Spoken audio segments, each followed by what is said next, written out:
Kilala ko bro.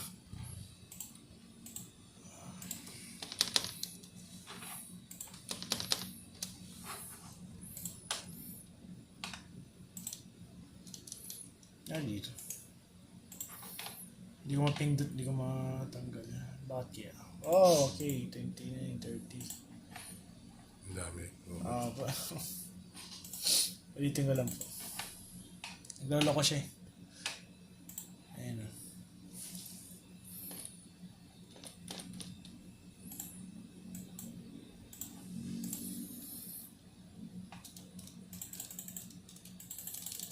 Ayaw.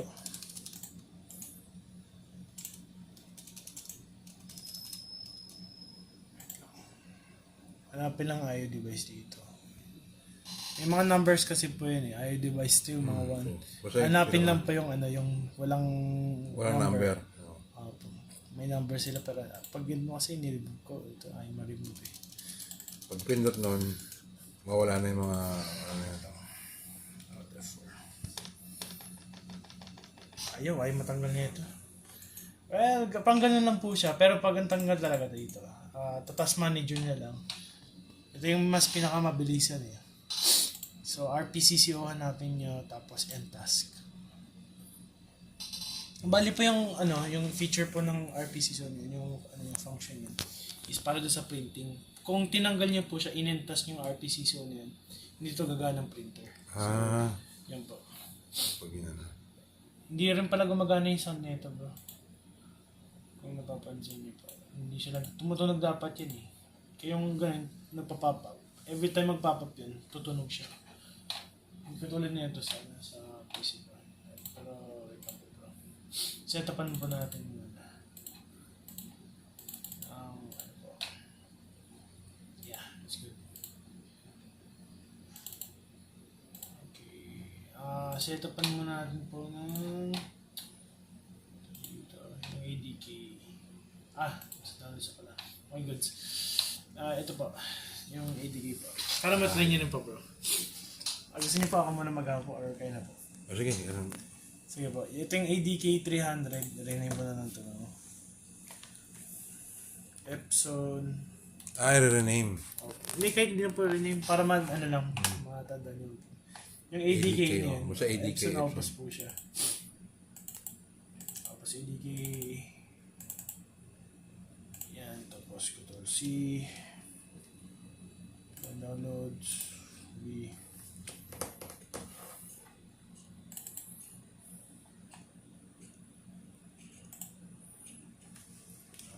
Server. Setup nyo lang po yan. Para magana po. Para gumana to. Opo. Magpagana siya. Configured.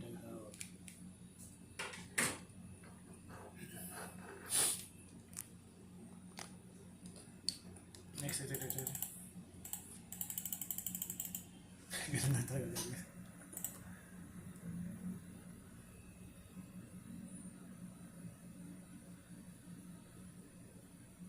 Tagal pa.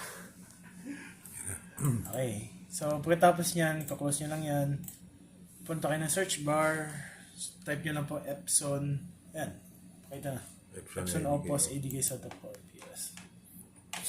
So far, pag pinakita yan, wala tong features o mga buttons. Hindi pwede mapindot. So, ang gagawin dyan, ulit po, i-right click to, tapos run as administrator. Tapos, lalagyan nyo Reinstall ulit. Hindi po, parang run as administrator. Parang admin yung magpaparun. May password siya. So, pag admin nag-run, yan gumagana na yung button. So, pag dito, pipindutin lang po is, pindutin nyo muna yung POS printer. Tapos dito sa pinaka-left side, add new device. Tapos, select device name. Ito wala to. Select device name. So, yung printer model natin is TMT82. Pero, since, siya, different names, TMT82M. Yan. So, add new LDN or device name. Ano nang pwedeng i-name dyan po? Parang mabilisan lang. Ano ba? 111. Hindi, para tripan. So, EPS, ay ito mo bro. Ano ba standard natin nilalagay? Nilalagay? It's, depende po kung anong pangalan na LDN po. Pwede naman po EPS 1, Oh, Epson 1. Yan, so next, yun na. So, nakaset up na siya. Paano malaman kung gumagana ba hindi? Check Health Interactive. Start. Ayan po. Ipin niyo, papakita din. Nakalagay dyan is Check Health Interactive. Tama ba? Puputulin? Ano po? Ayan, sige. Gumagana pa? Gumagana. Sige, goods. It works as intended. Next yung gagawin po, since na-setup mo na po, na-configure na yung yung Epson dun sa Opus, gagawin is, papangalan na lang po dun sa POS. I-configure na nandun. So, punta ng bin, binary folder, hanapin pa yung EO apps, POS 101. So, double click lang yan.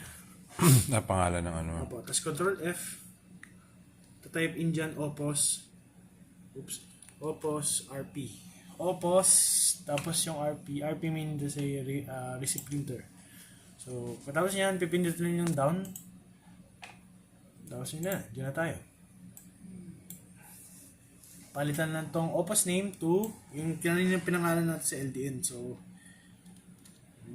caps locks EP.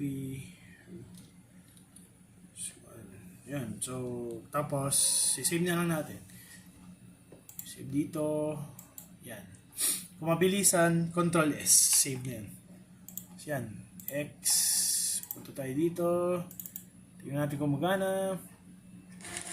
Yan. Gumagana siya. Yes. Device name. Tapos, yan. I-start din natin. Sign in drawer. BI to TPOS. 1. Total. Pag kinash mo, mag-print siya, no? Up. Pilit yung cash. Yan siya. So, gumagana naman po siya. Also, dito po, pag nagkaroon ng error code 24, current user must log off first. Pag mag-exit kayo sa POS, kailangan palagi naka-sign off po. So, pag nagpakita po ito, gagawin nyo lang i-sign off, tapos pwede na kayo mag-exit. Yun na lang. Oo. Yun lang po. So, bali ngayon po,